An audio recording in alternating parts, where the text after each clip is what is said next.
Okay, magigisa tayo ng labanos sa sardinas, hot tsaka regular na sardinas.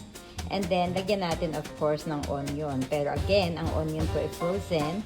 Mas masarap syempre ang tawag dito ang fresh. Pero yan ang meron lang ako.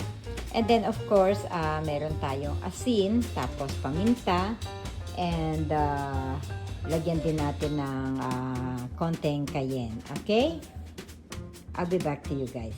Kasama sa ingredients nga natin itong patis, mantika, and then yung ating soy sauce, seasoning kung kailangan, and then ang ating garlic powder, parsley flakes, tsaka cilantro, mga optional lang yan.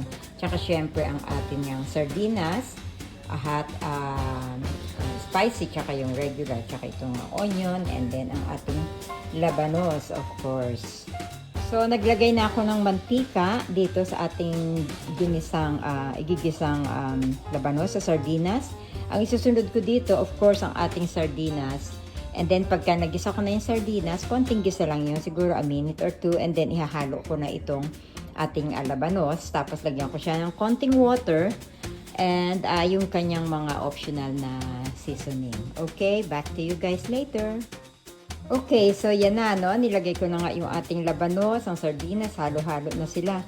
Tsaka yung ating mga optional kanina, yung cilantro, tsaka parsley. Lalagyan ko din siya ng asin, tsaka cayenne. Optional yung cayenne kung gusto nyo lang. Nilagyan ko na rin siya ng patis, saka isang datang tubig, no?